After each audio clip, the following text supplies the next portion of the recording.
Hello, my name's Andrew Copson. I'm the Chief Executive of Humanists UK and very lucky to be hosting these In Conversation With sessions that we've been having through this time of restrictions that have helped to illuminate, I know, the darker evenings of our lives with interesting speakers. This evening, we'll be talking about something completely different. And we're very lucky to have with us our old friend of many years standing, Rumy Hasan. He will shortly appear. Rumy Hasan is Senior Lecturer at the Science Policy Research Unit in the University of Sussex and a Visiting Professorial Research Fellow at Civitas, the think tank. He specialised in the political economy of the former Eastern Bloc countries and later began to teach and research the East Asian economies, including China and transnational corporations. Since the events of the 7th of July 2015, so-called 7/7, Rumy's work has focused more on issues related to multiculturalism, multifaithism, social cohesion, and on the nexus between religion, especially Islam, identity and society. And he's also been very interested in the increase in Islamist radicalisation and how it can be tackled. His book, Multiculturalism, Some Inconvenient Truths, back in 2010, was a riveting read, and we were very lucky to have him speak at the political party conferences that year, I think it was, or possibly the year following, for Humanists UK. It was followed in 2017 by Religion and Development in the Global South, and earlier this year, his new book, Modern Europe and the Enlightenment, which is going to be the topic of our conversation this evening. Rumy, thank you for joining us. Thank you, Andrew, and welcome everyone. Thanks for this splendid invitation. So I look forward to the evening. Now, we all very much enjoyed, before we get on to the latest book, we all very much enjoyed in 2010 the work on multiculturalism. Looking back, it's only 11 years ago, but it seems like an almost different policy world now, because you wrote that book, didn't you, in the context of quite a few years of the Blair and then the Brown government and their official policy of, or almost official policy of sort of multi-faithism. And your general thesis then was that over time, not just in those 15 years of that government, but over a broader time, large sections of our communities had sleepwalked into a sort of segregation. And you were looking, I think, to contribute analysis towards a more critical understanding of that phenomenon. That's right, isn't it? Before we get on to your latest book. Yes, Andrew, that's absolutely right. I was concerned that amongst mainstream politicians and in academia, there came to be, if you like, a de facto recognition that Britain had become a multicultural society. No law had been passed, or if you like, some amendment to a constitutional principle. And I had been concerned for the best part of a decade of the increasing segregation of a number of ethnic minority communities. If you recall, before 9/11, in the summer of 2001, something like 3 months before 9/11, there were riots in the northwest of England, Oldham especially, and they were pretty much in the main perpetrated by young youths of a Bangladeshi background. So, if you like, it was an eye-opener that people realized that, hold on, we have these neighborhood, these communities that are deeply segregated in our country. And then later I then elaborated on a critique of multiculturalism to say this laissez-faire policy has allowed the cementing in of what Ted Cantle called parallel lives. And Trevor Phillips said that we, in 2005, after the 7/7 bombings, that we were sleepwalking into segregation. My argument was that we had already sleepwalked into segregation. And then a strand of that was Islamic radicalization, that once you have these communities that pretty much are cordoned off, and the authorities aren't particularly interested. In fact, my argument is a strong argument that they've never been interested in integrating migrants into the wider society, the wider world polity, that some will acquire a very strong Islamic identity, and that could lead to the path of radicalization, Islamic radicalization, and at the very extreme to, if you like, jihadism and acts of terror.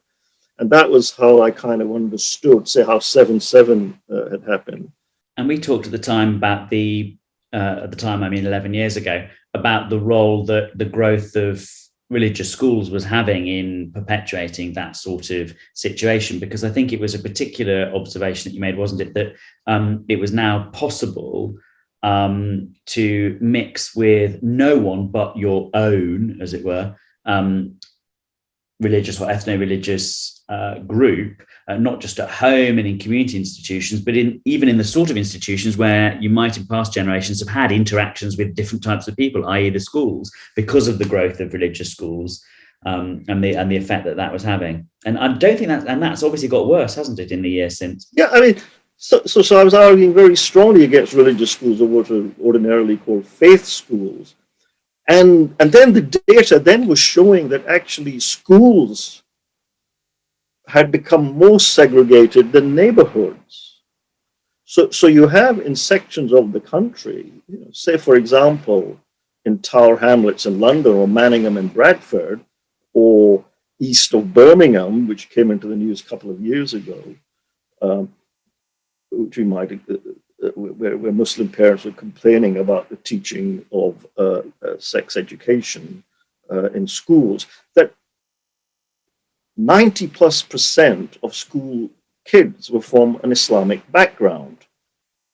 And that was my point, that we weren't sleepwalking into segregation. We had sleepwalked into segregation. And I don't think that's fair on these children who have been given a very firm identity before they can really think about ideology and religion. And they're living in a largely secular society.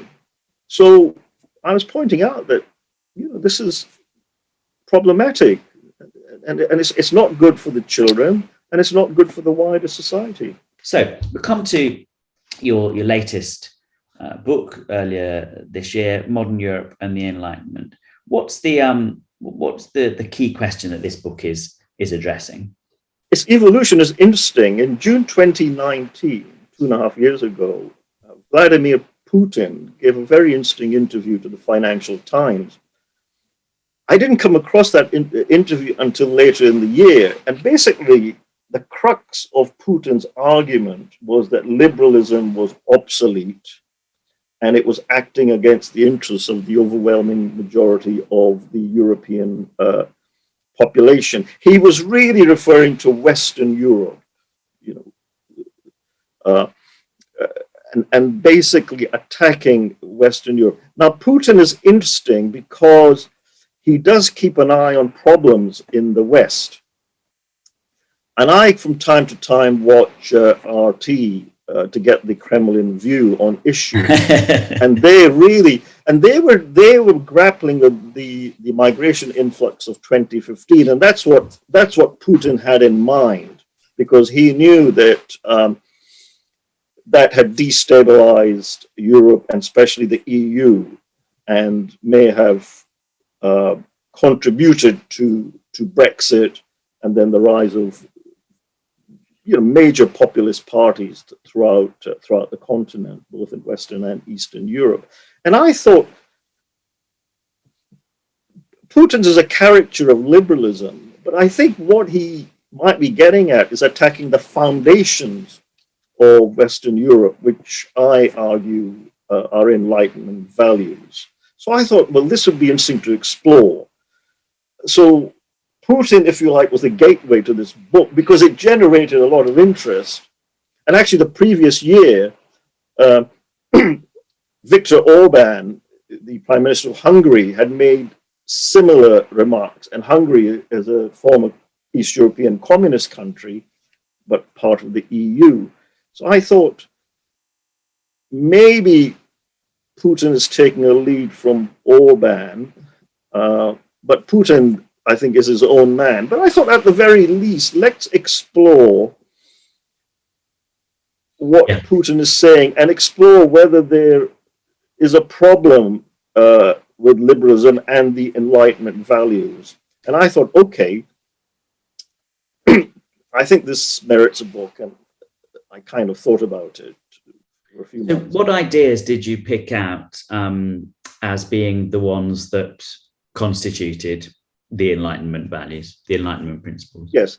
So in my introductory chapter, I mean, there's a lot of debates. So I go through some of the key, if you like, foundations of the Enlightenment.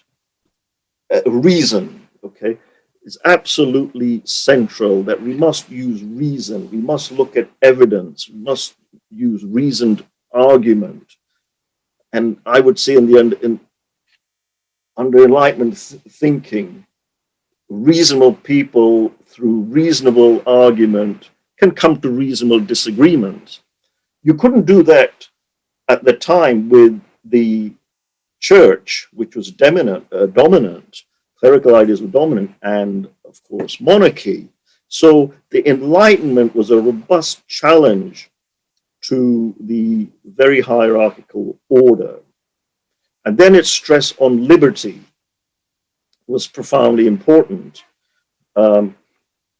Freedom of expression is absolutely essential. Freedom of thought, freedom of expression, free speech, freedom to dissent. So these are the major pillars, but I also looked at problematic aspects of some major Enlightenment thinkers, including on race and attitudes to women, which I wanted to be fair. I didn't want to write a hagiography because I knew I'm not an expert in the Enlightenment, but I wanted to show some aspects of the dark side. And, you know, I mean, I sort of refer to the giants of the Enlightenment, you know, so the two of the greatest philosophers, David Hume and Immanuel Kant, were absolutely racist in their views. And the kind of stuff they were coming out with now would be considered white supremacist. And Thomas Jefferson, you know, wrote the American Constitution. The third president of the United States was a slave owner, and his views of African Americans just downright racist. And similarly on women, Kant again was failed. There were serious Enlightenment thinkers who had reactionary views on women, and I just thought, let's lay it on the table. I had to explain because, you know, you want to be intellectually honest, because I'm defending the Enlightenment. I'm saying this is the foundations of modernity and of certainly Western Europe. I make a distinction in Western and Eastern Europe in the book, quite strong distinction. But I'm not going to brush under the carpet these inconvenient truths, from a phrase from my multiculturalism book, because I know that then I would be attacked, because there are unfortunately still in the modern world critics of the Enlightenment, if you like, the modern counter-Enlightenment. We'll come on to that, I think, because that's an interesting part of the book, taking on the sort of current counter-Enlightenment. Let's go back though to the current shape of these core Enlightenment values. So you look at the core Enlightenment values: reason and rationality. You've talked about liberty in different senses of thought, freedom of thought, of expression, but also human rights more generally, and the rights of working class people, as well as the rights of human beings generally. And you look after that at the way that those things have developed post-Enlightenment, so as it were in the 20th century. And tell us a little bit about that, what your analysis was of the way in which the second half of the 20th century, the post-World War II world, treated its Enlightenment inheritance. Yes, because the first half of the 20th century led to the most horrific world wars. World War I, World War II, and World War II, you had the Nazi Holocaust. So certainly the Western countries, and then you had the start of the Cold War, because the Eastern Europe came under the umbrella of the Soviet Union and became one-party communist states. And they never had a legacy of the Enlightenment. They never really had a legacy of liberty and human rights to speak of. So they came under very authoritarian societies. They had been very authoritarian even before they became one-party communist regimes. So that's how I started. So I devoted 2 chapters on Western Europe, which is really the heart of the book. And in a nutshell, West European countries really did not want the horrors of World War II to be repeated. And so, you're right, the stress was on human rights. And same with the UN, the United Nations Universal Declaration on Human Rights was fundamental. But it's interesting that some communist countries did not sign up to it. Right. And in that, they were in the unflattering company of Saudi Arabia and apartheid South Africa. But most countries signed up. And then Europe, under the Council of Europe, developed the European Convention on Human Rights. So human rights, which in the Enlightenment were referred to as the rights of man, so it's much better expression.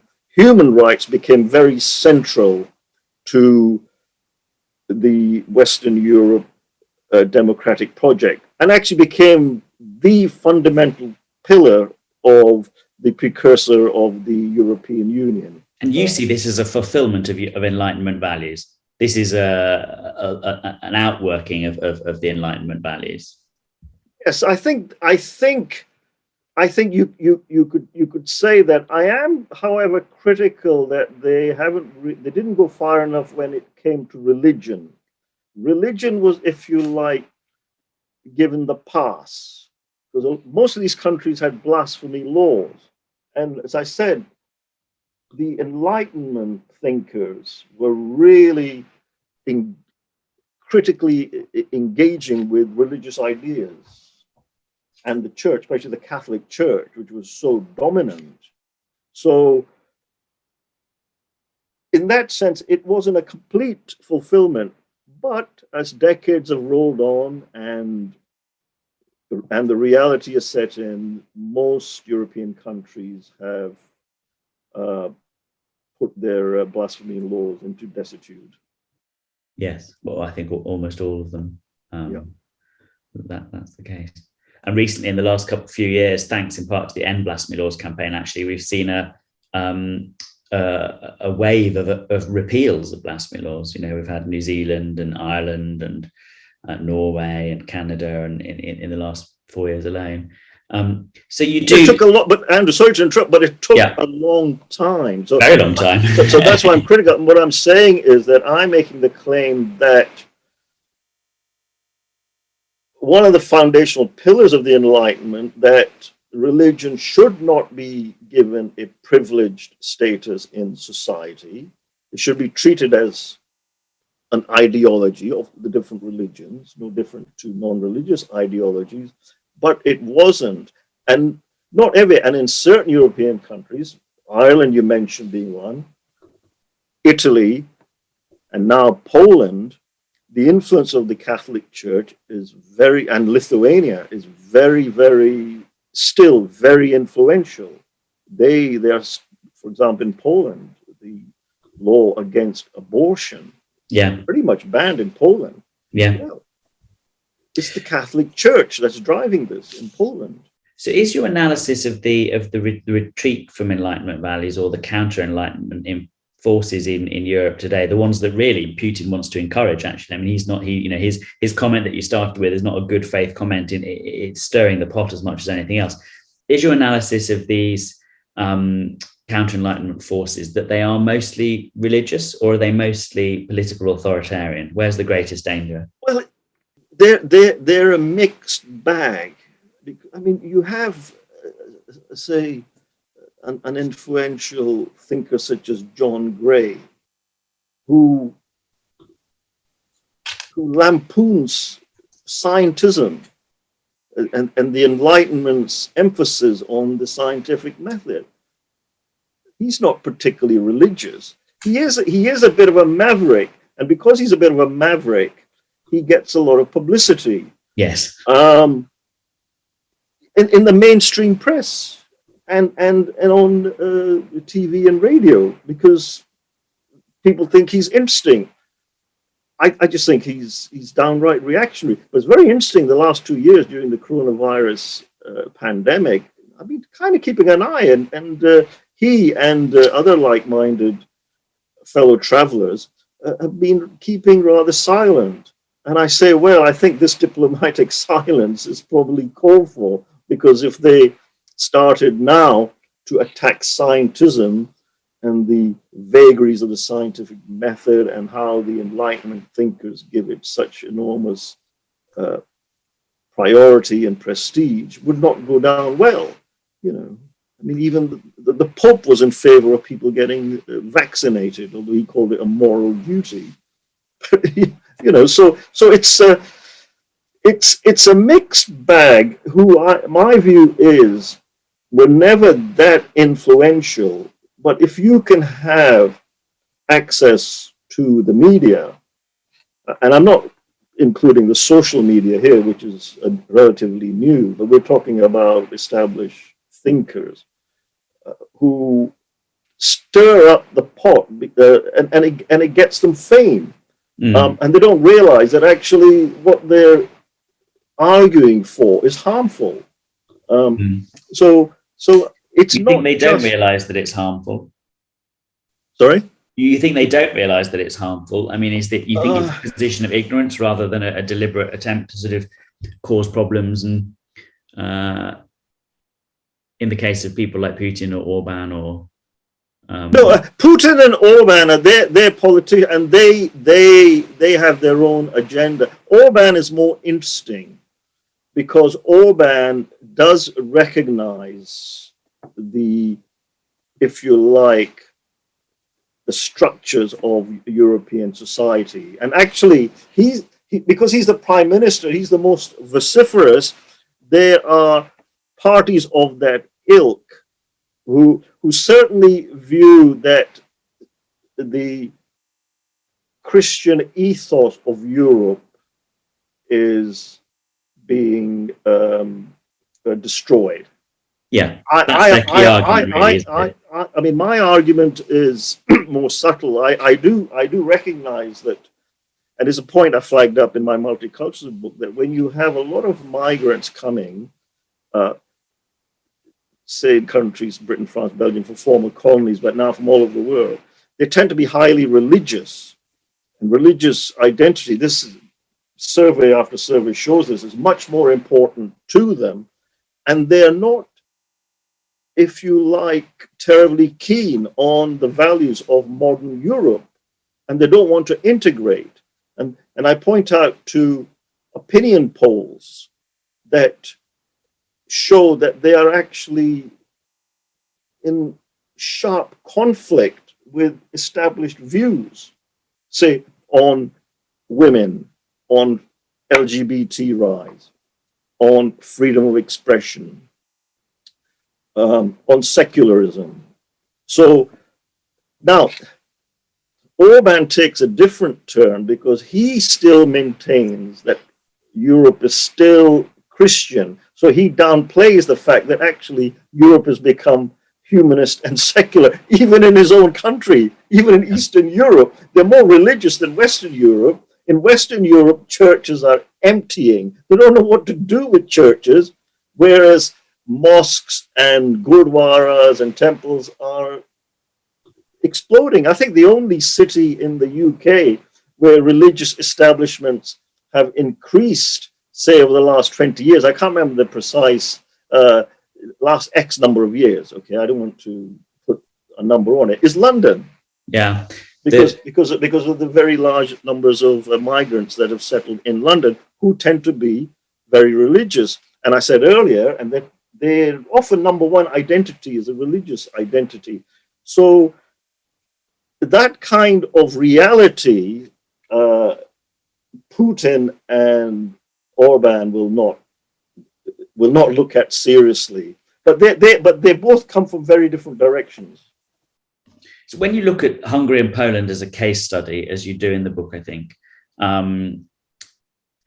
you seem to be sort of setting up the European Union as an Enlightenment institution, fundamentally. You know, the European Union is a sort of Enlightenment institution.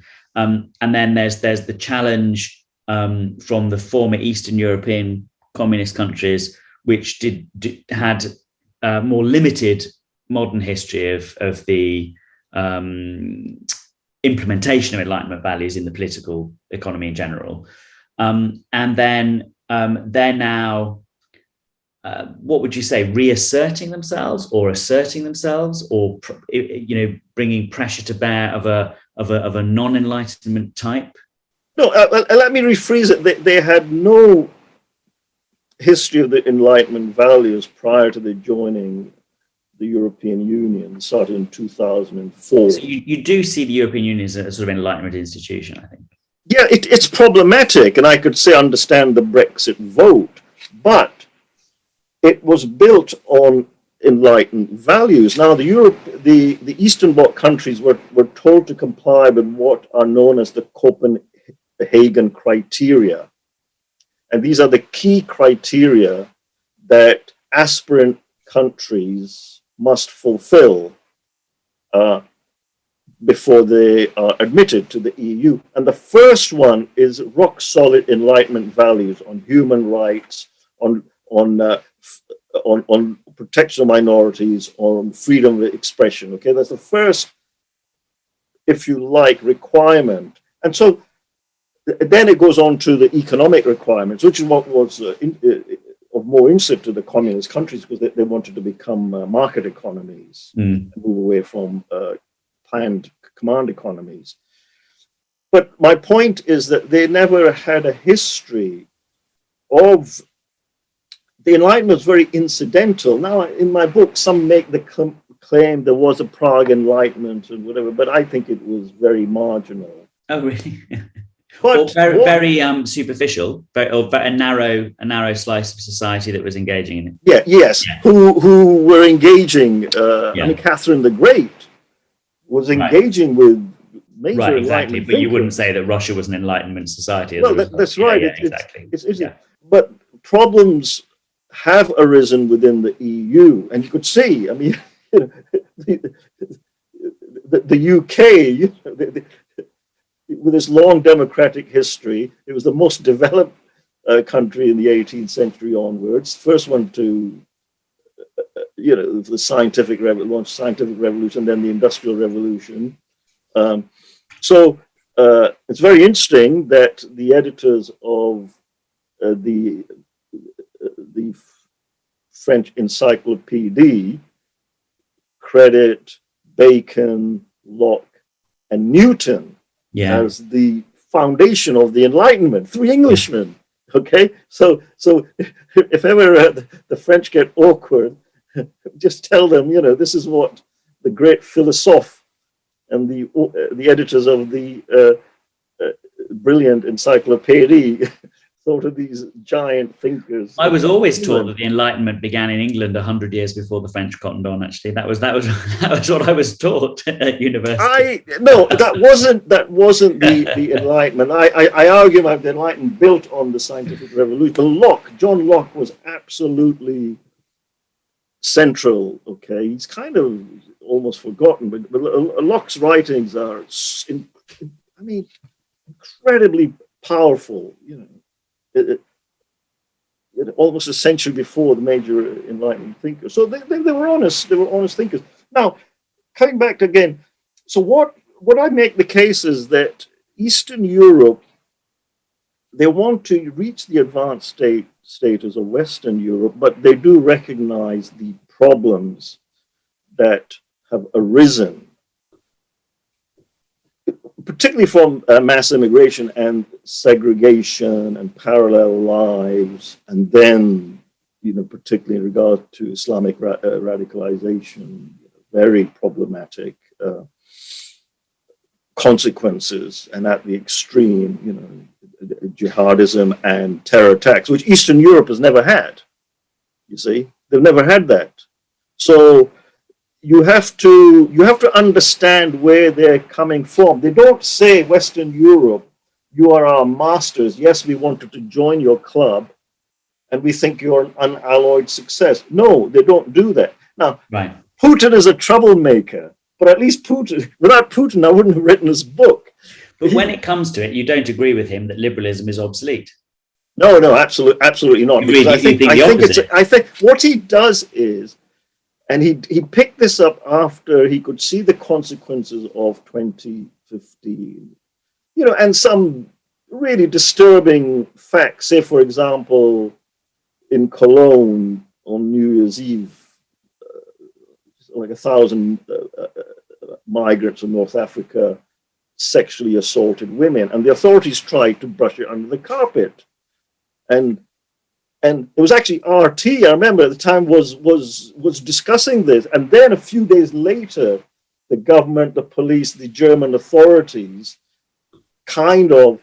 because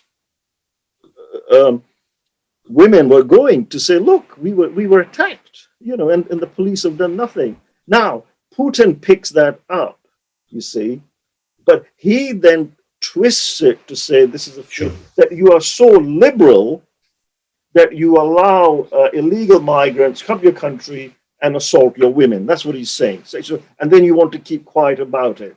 That's what because Putin knows that that's a very uncomfortable reality for European countries. So he plays this this anti-West game. But I just think it's a caricature. But mine is a defense of Enlightenment values which underpin liberalism. But as I pointed out, I don't ignore, I don't neglect the problems among Enlightenment thinkers, because you have to be intellectually honest. Otherwise, you have no credibility amongst. So you're arguing ultimately for a critical approach to the Enlightenment that recognizes the value of its ideas, their foundational nature, and would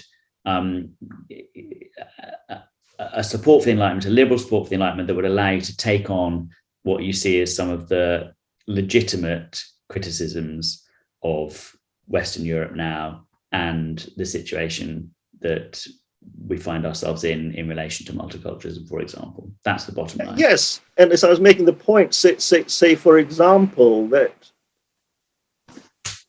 there's still a reluctance to defend, say, freedom of expression, free speech.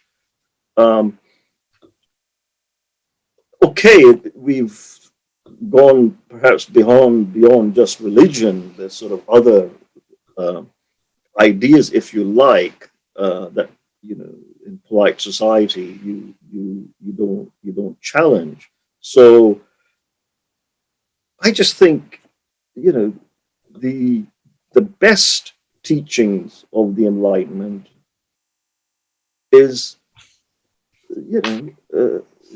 is dare to doubt. It's to critically engage. Free speech, freedom to dissent, a free press. Yes, it can, and I discuss, say, for example, the modern problems that ensue from, if you like, what critics would argue is an absolute policy, for example, pertaining to hate speech. And I discuss this, and I say, well, as long as there's no incitement to violence, then it's just a price of a free society that's worth paying. And I always point out, look at the rest of the world, okay, where they've never had an enlightenment, they don't have enlightenment values, and these are very, very restrictive authoritarian societies where if you speak your mind or think your mind, you could be in serious trouble. Well, serious trouble meaning, you jail or even worse. Yeah, exactly. Okay. You don't talk about that so much in the book, do you? Other, not like China or other non-enlightenment societies. It's not something that you engage with. Although, as we were hearing at the beginning with the introduction, some of your earlier academic work did look at yes, because this book is about Europe. In the concluding chapter, I do mention why, for example, the Enlightenment couldn't have arisen in China and India. That's something I explored in my previous book, Religion and Development in the Global South. Oh, right. Where that exactly the point I make is that because religion is so powerful, it's absolutely embedded in every vestiges of societies in much of the developing world, that they have struggled. The post-colonial leaders, to my mind, have failed, and equivocally failed. And yet these are very highly religious societies. East Asian countries are the exception. And in the concluding chapter of this book, I really have a go at China for covering up when they discovered the coronavirus just over 2 years ago, and basically they covered up, they repressed scientists who said, look, no, this is serious, something similar to SARS that we had back in 24. They repressed because there's no freedom of expression, not even amongst, there's no academic freedom. Now, I know we have problems with academic freedom in this country. But there's none in China. But it's not in China. Exactly. There's none, and so it was only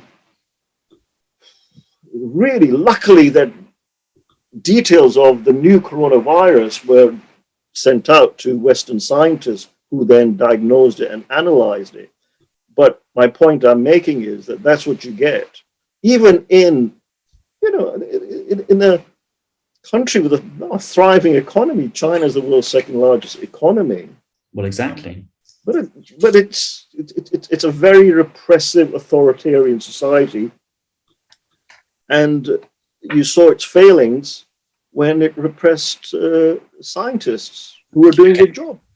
Let's come on to some questions. We've got a good few questions in now on a range of topics that have been stimulated by the things that you've been saying. Please, if you've got questions, keep them coming, because we don't want you to go away feeling unsatisfied that your question hasn't been asked. Let's start with one from Michael. In relation to issues of race and the Enlightenment, do you think that the New York Times' 1619 project is a useful corrective to the simple tale of the US as an Enlightenment republic, or it's got one or the other, or is it an anti-Enlightenment discourse placing group racial identities above common humanity?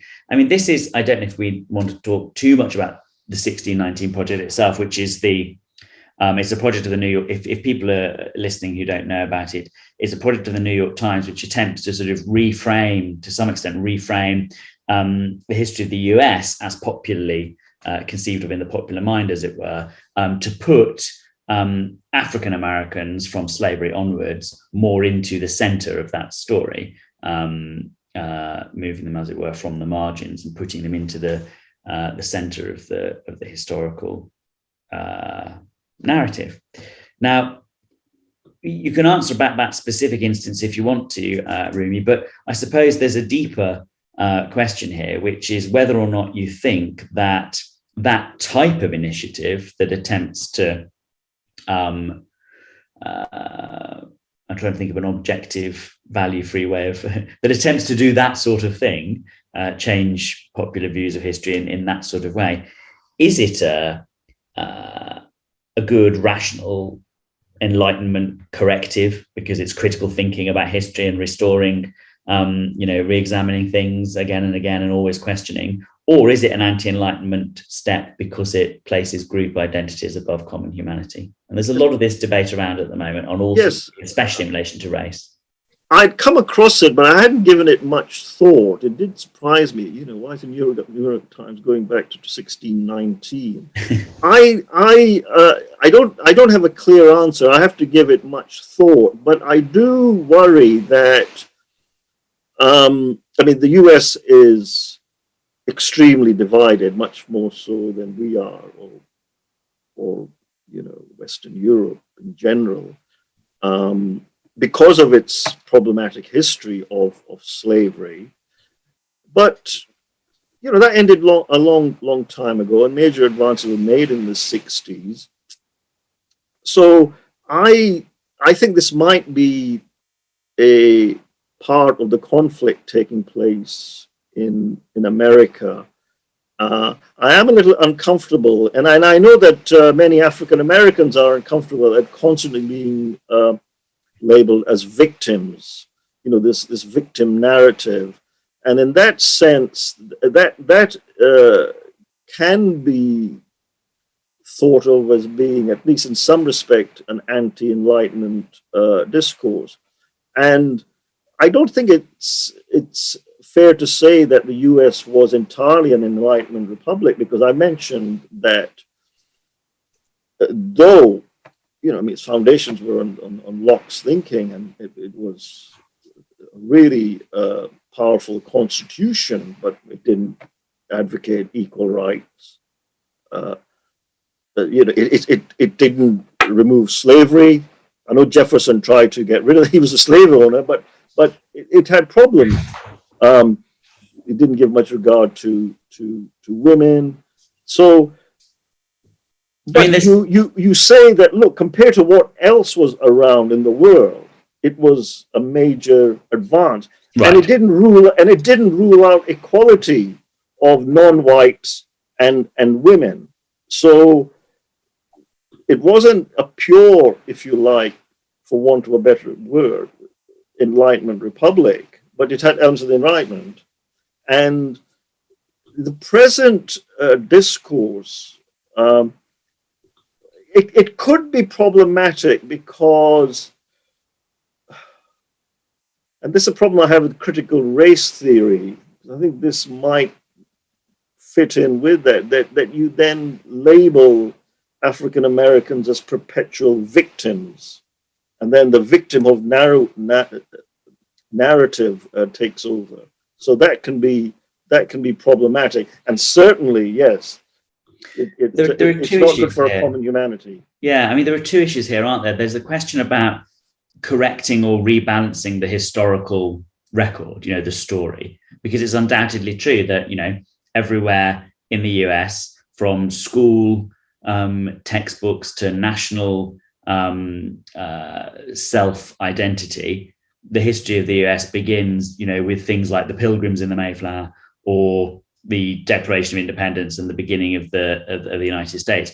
It doesn't begin with the arrival in 1619 of the first slaves to the Virginia colony, and I suppose that there's this is an argument for historians. Obviously, there is always a role for historians to re-examine, interpret, produce new analyses and different frames through which we can see the past. That surely is, that uncontroversial. That's the role of the job of academic historians. Otherwise, historians wouldn't have anything to do because the story would already have been written and it would never change. Yeah. Mm-hmm. But then the second question, isn't it, is how, what sort of relation to present day people's conditions and their arguments for justice or their claims in different ways, to what extent is it legitimate to have that affected by those different ways of looking at the past? And that's something that is quite new in our experience, isn't it?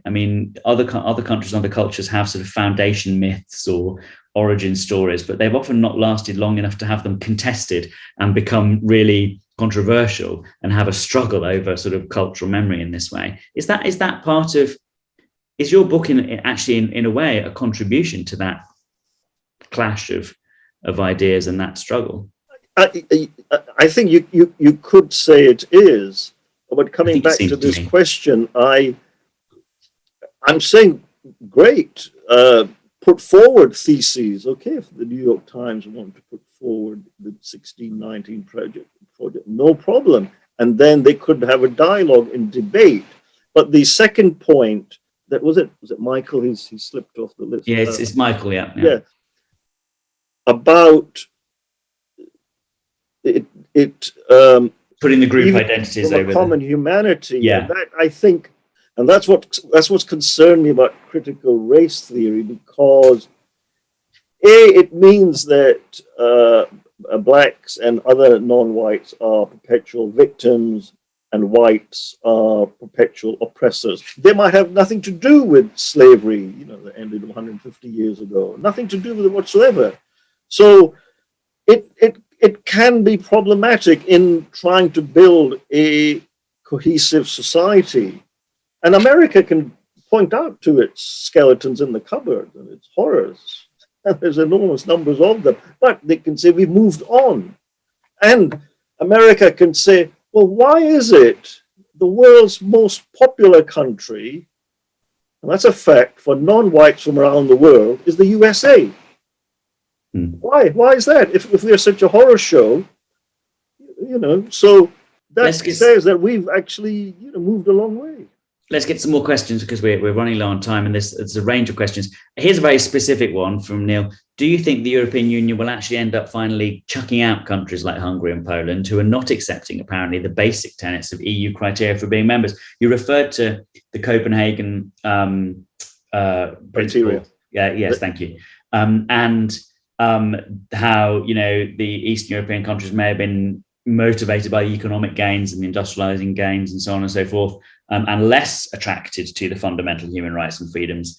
But the rest of the EU hopefully does see that those fundamental rights and freedoms are foundational to their own European project. Well, what are the chances, you think, that there will be actions against Hungary and Poland? Well, they have, if you like, set and train actions, but you need unanimity. And certainly, I thought Poland might be for a Polexit, because I think Poland has really gone off the rails, much more so than Hungary. In terms of human rights, the actual law. Yeah, because of Poland's frontal assault on LGBT rights, on Women. It's pretty much clamping out abortion, and it's basically having placemen in the judiciary who are supporters of the ruling party, okay? So Poland is in egregious breaches. They say, well, we're not, because sovereign states have autonomy in these issues. Hungary's problem, Orban is very interesting because he really was a Democrat in the 80s as a young guy. Right. He was opposed to the communist regime and wanted a multi-party democracy and wanted the Russians out. Okay, so he has that credibility because people know as a young activist that he stuck his neck out. Yeah. And so the two and he does flag up, which actually, I mean, what is very interesting is the path chosen by, as I discussed, the Danish Social Democrats. That is astonishing. They are extremely now concerned about the lack of integration and the segregation of migrant communities. So and that's a left party. That's the astonishing thing, and they're in government, and the difference is that Orban, he doesn't have the problem because Hungary doesn't have the Eastern European countries. They don't have a history because they weren't allowed of immigrants settling in their country, right, exactly. And they weren't colonial powers, which they always say. Look, we never colonized anyone. We didn't enslave anyone. So they take the moral high ground. It's interesting how in recent times that does undermine the moral high ground for Western countries. The legacy of colonialism, obviously.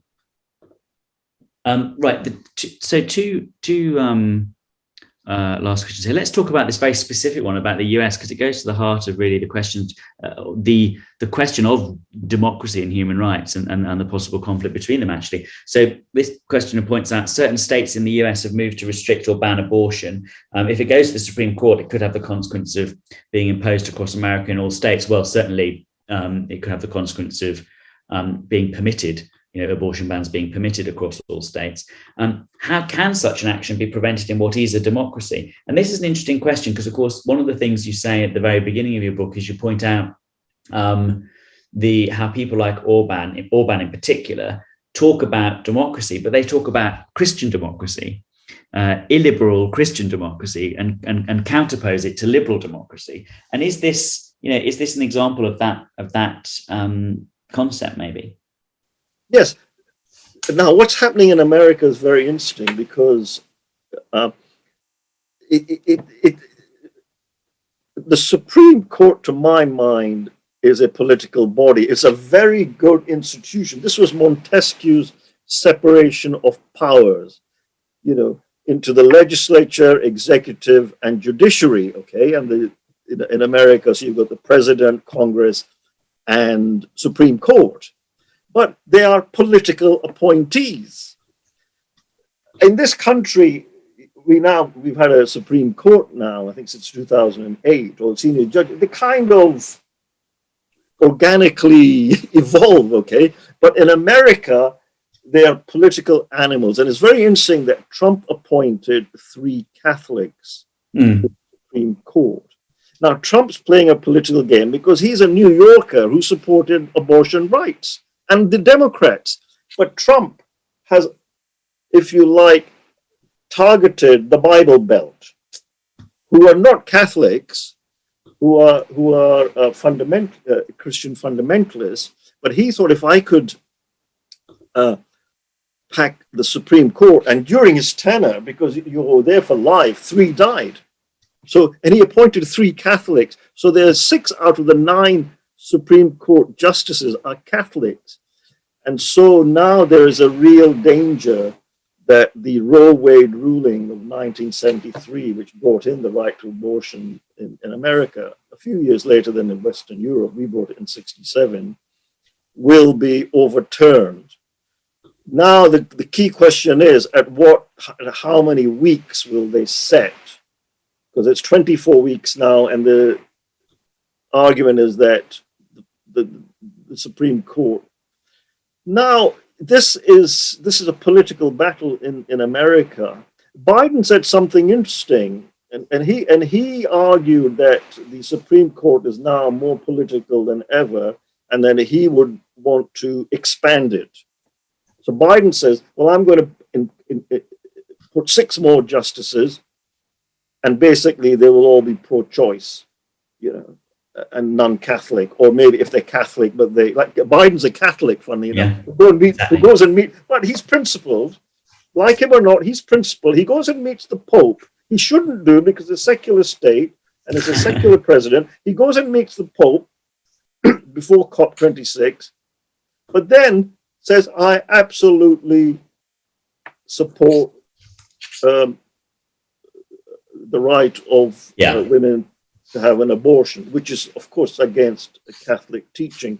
So whether we could say this is undemocratic, it's just one of the vagaries of the US Constitution, like the lunacy of having the right to bear arms. Yeah, exactly. The First Amendment, you can have free speech, great. Second Amendment, you can have right to bear arms, which is madness, and they can't change it. And then you see the consequences. Right, now, David's last question, yes. So what can humanists do to promote open-minded dialogue between people of different religions and no religion in the UK and in Europe? Yes, I think the important thing is dialogue and critical dialogue. And particularly those of faiths to accept that we have laws and we've signed up to conventions that allow us free speech, freedom to criticize, and that includes religion. So we understand that that is the nature of our society. Okay, so we allow people to practice their religion, but say for example, I mean, see, you know, for example, of Catholics and abortion, divorce, contraception, the Catholics of this country long accepted, they accepted this as a democratic outcome in democratic societies. They might say, personally, we don't support abortion or homosexuality or divorce or contraception. We don't, but we accept that this is the law of the land and we will not allow. And I think that, to my mind, is a open-minded, but it's an honest dialogue, because I think too often, as I was saying, this goes back to the, if you like, the Europe Convention in European rights, post-World War II, religion was given a pass and privileges, and we say, no, we'll have a dialogue, but you don't get privileges. And my argument is that I and I think other humans should oppose faith schools because they're divisive, and they are steeped in religious irrationalism. I'll give a plug here for Humanists UK's dialogue network, which trains humanists to engage with religious people in dialogue, and also, of course, for our anti-faith schools campaign, which campaigns against state-funded faith schools. So both those things can be done at the same time, and we do them. You'll all want to now, I hope, go out and buy, or probably stay in and buy, Rumy Hasan's great new book, Modern Europe and the Enlightenment. Now for this evening, thank you again, Rumy Hasan, about your new book, Modern Europe and the Enlightenment. Thank you, everyone, for joining us, and good night.